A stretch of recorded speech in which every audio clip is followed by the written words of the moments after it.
nagaa maatiiwwan Abdii Fiiziksii Akaadaamii akkam jirtu nagaa keessanii fayyaa keessanii ani nagaa kiyya egaa har'a immoo fiiziksii kutaa 10 boqonnaa 6ffaa kutaa 9ffaa qabadhee dhiyaadheen jira jechuudha. So kutaa har'aa keessatti kan ilaallu 6.7 primary colors of light and human vision egaa halluuwwan jalqabaa ifaa akkasumas arguu namaa kutaa jalqabaa keessatti ni ilaalla jechuudha. Itti aansuudhaan 6.8 color addition of light halluuwwan ifaa walitti hidhuu akkamitti akka taasisuu dandeenyu yookiin immoo halluuwwan akkamitti walitti hidhuu akka dandeenyu kan ilaallu ta'a jechuudha. Kanaafuu isinis chaanalichaaf keessummaa ta'an maal eegure subscribe gochuudhaan maatii ta'a maatii yoo taatan immoo deeggarsa keessan baratamaa viidiyoowwan like share gochuudhaan hiriyoota keessan fi barattoota Oromiyaa guutuu bira akka dhaquuf keessan badda. Akkasumas anaan illee jabeessaa itti dabalees PDF qabiyyee kanaa yoo barbaadan description box keessatti channel Telegram isiniif kaa'aa achi keessa argachuu dandeessu jechuudha. Channelichas join godhaa share waliif gochuus hin dagatinaa kallattumaan qabiyyee keenya irraa kan jalqabnu ta'a jechuudha. Inni jalqabaa primary colors of light and human vision. Egaa halluuwwan isaan duraa yookiin immoo isaan jalqabaa kan ifaa akkasumas arguu namaa akkamitti halluuwwan kana immoo nuyi arguu yookiin immoo adda baasuu akka dandeenyu kan ilaallu ta'a jechuudha. Light travels into the eye through the retina located on the back of the eye. Egaa ifni ija keenya yemmuu seenu garam deema jechuudha. Fakkaattii uumuudhaaf gara retinaa keenyatti argama jechuudha. Egaa retinaan kun immoo gara dudduuba ija keenya irratti yookiin immoo ija keenya keessa gumaa ija keenya keessa gara duuba ija irratti akka argamu ilaaleera jechuudha kutaa darbe keessatti. The retina is covered with millions of light receptive cells called cones which are sensitive to color and rods which are more sensitive to intensity. Egaa retinaan keenya immoo seeliiwwan ifaaf deebii kennuu danda'an yookiin immoo seeliiwwan ifa fudhatan miiliyoonotaan kan lakkaa'aman kan of keessaa qabudha yookiin immoo kan ofirraa qabudha jechuudha. Maaltu retinaan jechuudha. So retinaan kun maaliin marfamee argama jechuudha? Seelota ifa fudhachuu danda'an yookiin immoo ifaaf deebii kennuu danda'an miiliyoonotaan lakkaa'amaniin marfamee argama jechuudha. Seelonni kunniin gosa lamatu jiru. Koonsi jennaan. Koonsi kan jennuun kun halluuwwan adda baasuudhaaf kan nu gargaaranidha jechuudha. Roodsi kan jennuun immoo cimina halluuwwanii sana yookiin immoo intensitii isaanii adda baasuudhaaf kan nu gargaaranidha jechuudha. Egaa yommuu guddisnee ilaallu koonsi and roodsi kan jennuun ija keenya keessatti istiraakcharii kana yookiin immoo caasaa kana kan fakkaatanidha. When these cells detect light, they send signals to the brain. Egaa yommuu seelonni kunniin roodsii fi koonsiin kunniin yoo ifa detect godhan yookiin immoo yoo ifa adda baasan signaalii kana gara sammuutti ergu jechuudha. Detect gochuudhaan signaalitii jijjiiru. Signaalii sana immoo garamitti ergu jechuudha? Gara sammuu keenyaatti ergu. Most people have 3 kinds of cone cells and every color stimulates more than one cone. Egaa namoonni baay'een isaanii gosoota koonii 3 of keessaa qabna jechuudha. Namoonni gosoota koonii 3 of keessaa qabu jechuudha. So kalariin kamiyyuu yookiin immoo halluun kamiyyuu koonii tokko ol kakaasuu danda'a jechuudha. Halluun tokko koonii tokko ol kakaasuu danda'a jechuudha. Sababa isaa itti dhufaa jirra jechuudha. Their combined response produces a unique signal for each color and millions of different colors can be distinguished in this way. Egaa qindoominni deebii isaanii kun maal uuma jechuudha? Signaalii addaa kalariiwwan yookiin immoo halluuwwan miiliyoonotatti lakkaa'amaniif uuma jechuudha. Bifa kanaan nuyi halluuwwan garaagaraa gara miiliyoonotatti lakkaa'aman arguu yookiin immoo adda baasuu dandeenya. These cells working in combination with connecting nerve cells give the brain enough information to interpret and name colors. Seelonni kunniin yookiin immoo koonii fi roodsiin kunniin eenyu wajjin hojjetu jechuudha? Seelii nervii wajjin hojjetu jechuudha. Seelii nervii wajjin ta'uudhaan sammuudhaaf odeeffannoo gahaa yookiin immoo informationii gahaa waa'ee ifa sanaa yookiin halluu sanaa kennuudhaan sammuun keenya akka hiika itti kennu akkasumas halluuwwan akka adda baasuuf nu gargaara jechuudha. Ta'u roodsii fi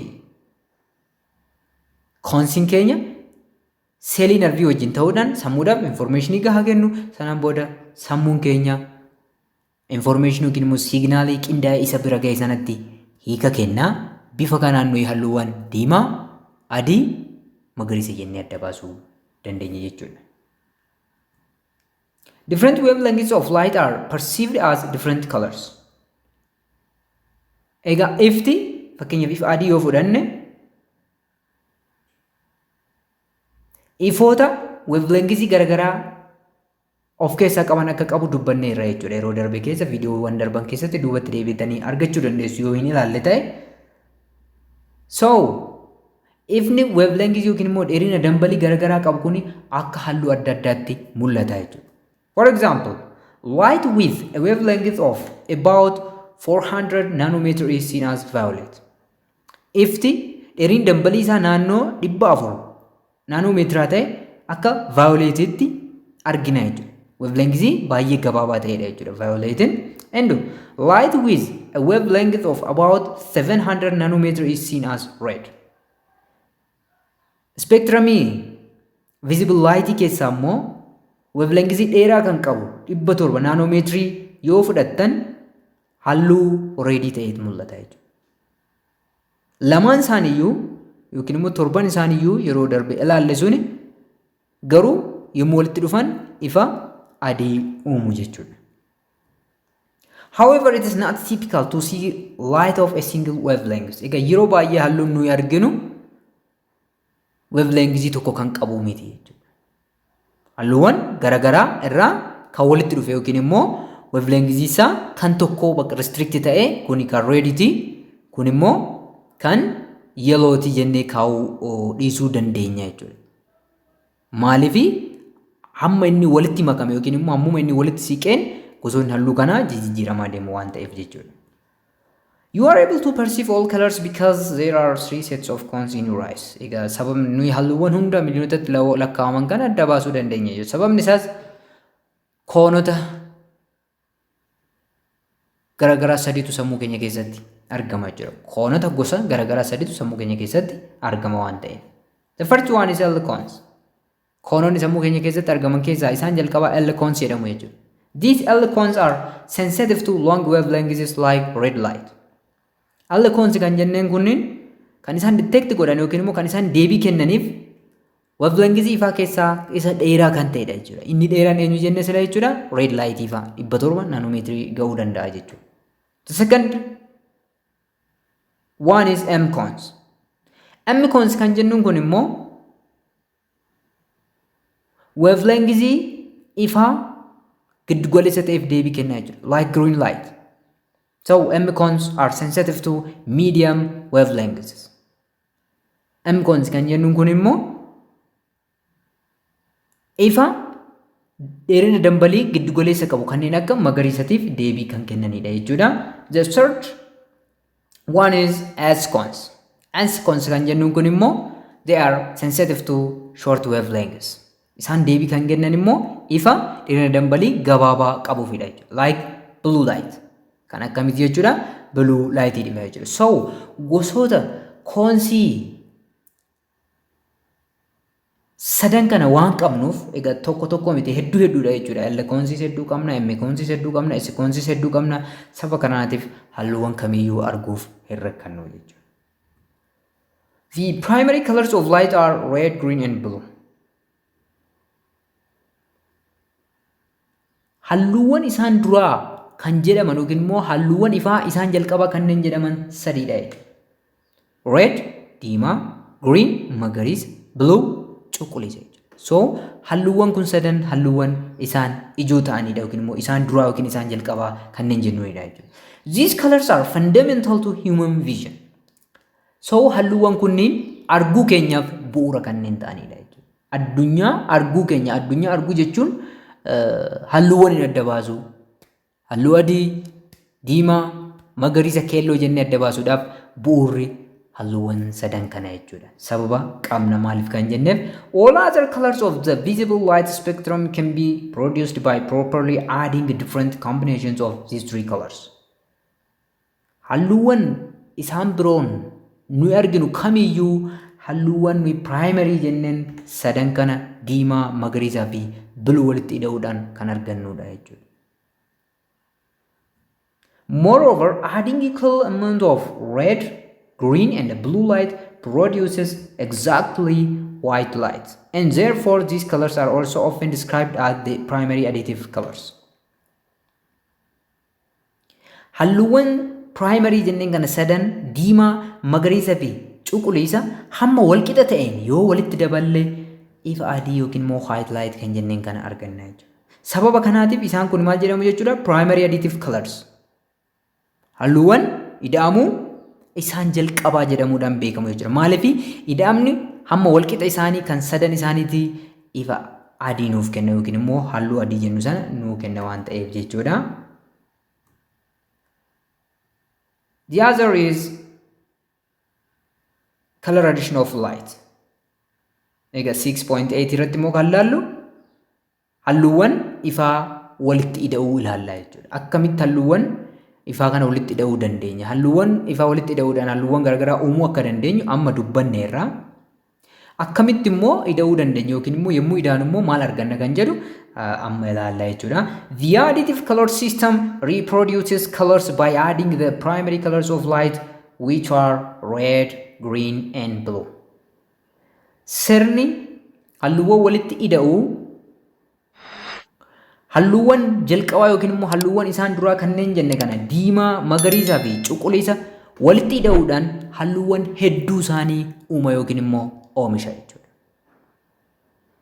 Sirni halluuwwan walitti ida'uu halluuwwan sadan kana primary colors kanneen jenneen kana red, green and blue fayyadamnee halluuwwan miliyoonatti lakkaa'aman hedduu isaanii uumuu dandeenya jechuudha.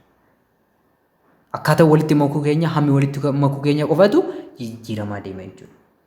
All the colors that can be produced by a three-color additive system are combinations of these three primary colors. So, halluuwwan kalaroota sadan amma jenne kanaan uumaman hundi isaaniitu combination yookiin immoo qindoominuma halluuwwan sadan kanaati jechuudha. Halluuwwan nuyi arginu hundi isaaniitu halluuwwan isaan ijoo yookiin immoo isaan duraa jenne kana sadan walitti makuudhaan kan argannudha. When mixed together in various proportions, the additive color primaries of red, green and blue give us the range of colors that you see. Hamma isaanii yookiin immoo proportion isaanii jijjiiruudhaan halluuwwan kana yoo walitti makaa deemtan red fi green fi blue fi red hamma isaanii isa tokko guddaa isa tokko xiqqaa walitti dabalaa yoo deemtan halluu garaagaraa argachaati deemtu jechuudha. So, red, green and blue are therefore called the additive primary colors. Sababuma kanaaf kalariiwwan sadan kun red, green, blue kun primary colors yookiin immoo additive primary colors jedhamu jechuudha. Halluuwwan isaan duraa yookiin immoo halluuwwan ida'amuu isaan duraa jedhamuudhaan kan beekamanidha jechuudha. The addition of the primary colors of light can be demonstrated using a light box. Halluuwwan isaan duraan kana walitti ida'uudhaaf demonstration nuyi yookiin immoo agarsiifni nuyi gochuu dandeenyu light box fayyadamuu dandeenya yookiin immoo sanduuqa ifaa kan jennu kana fayyadamuu dandeenya jechuudha. The light box illuminates a screen with the three primary colors red, green and blue. Egaa sanduuqa ifaa kan jennu kuni screen irratti ifa maalii nuu kenna jechuudha? Ifoota sadi nuu kenna jechuudha. Yookiin immoo halluuwwan sadi nuu kenna jechuudha. Red, green fi blue nuu kenna jechuudha. The lights are often in the shape of circles. Egaa ifoonni kunniin sheepii maalii qabaatu jechuudha? Kan maal keessaa ba'an? Kan light box keessaa ba'an sheepii geengoo yookiin immoo boca geengoo qabaatu jechuudha. The result of adding two primary colors of light is easily seen by viewing the overlap of the two or more circles of primary light. Ida'amni halluuwwan isaan duraa kun kan beekamu geengoowwan halluuwwan kana sadan isaaniitu geengoo qabu. Iddoo geengoowwan halluuwwan kana walirra oolan yookiin immoo wal tuqanitti kan ilaallu ta'a jechuudha. The different combinations of colors produced by red, green and blue. So, halluuwwan kana sadan walitti makuudhaan halluuwwan garagaraa uumuu dandeenya jechuudha. Demonstration isaati. Ray box kan jenne sun screen irratti halluuwwan bifa kanaan nutti agarsiisa jechuudha.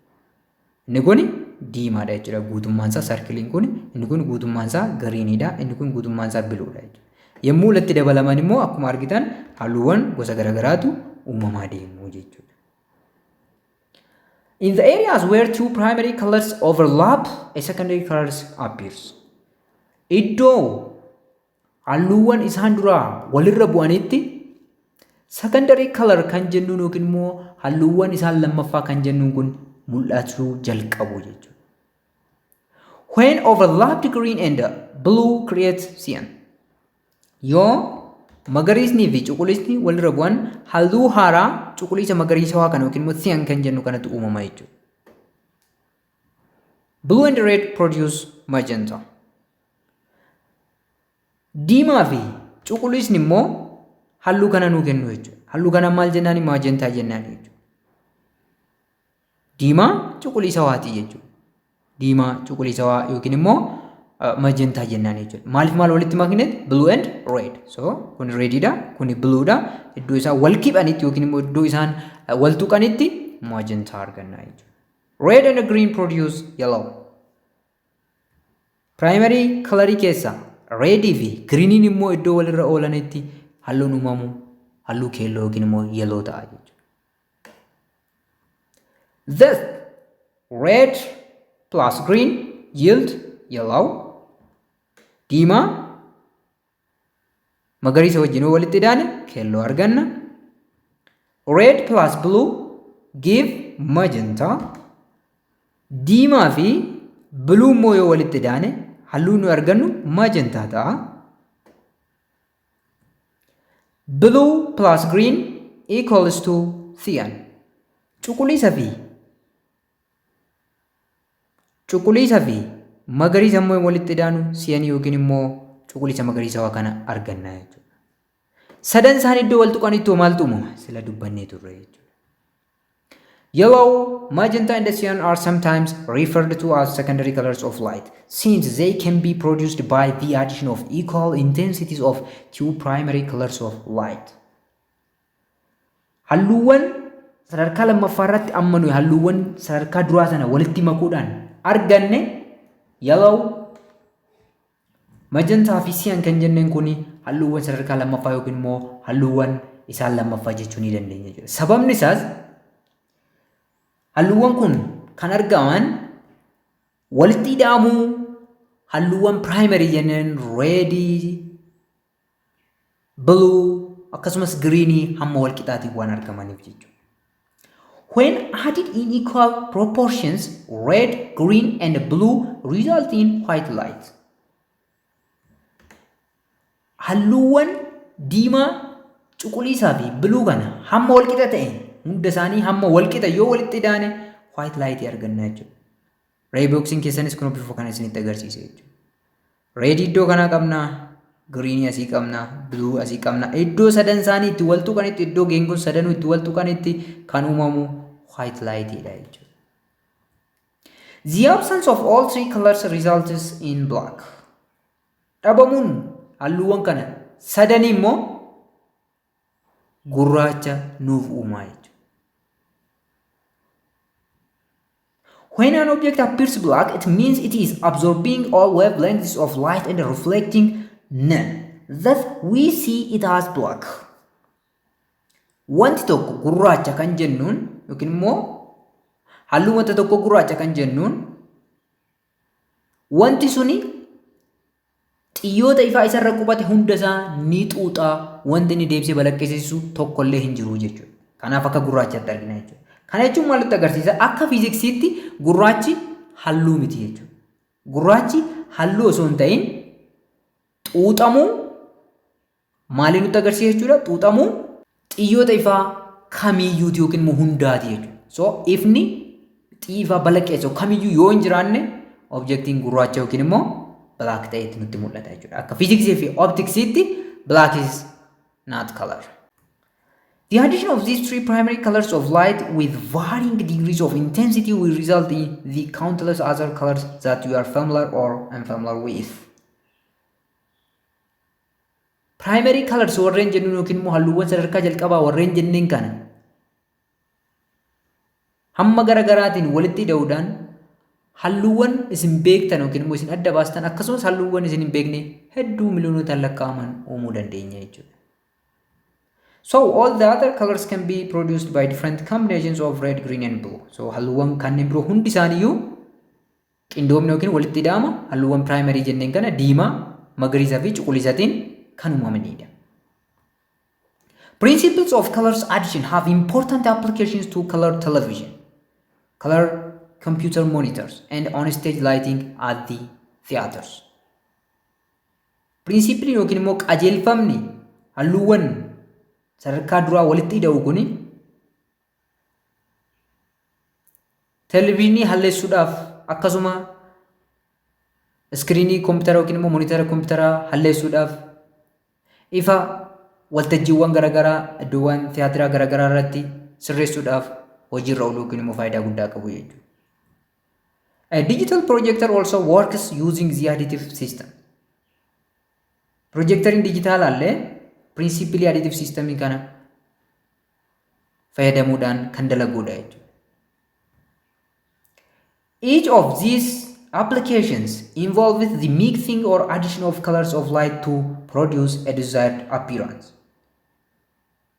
Application-iwwan armaan olitti dubbanne kun hundi isaanii halluuwwan isaan duraa yookiin immoo sadarkaa jalqabaa jenneen kana hamma garagaraatiin walitti makuudhaaf appearance yookiin immoo halluu barbaanne sana uumuudhaaf itti gargaaramna jechuudha. Egaa walumaa galatti kutaa irraa keessatti kanaan isiniif dhiyeessee dhufe kana fakkaata.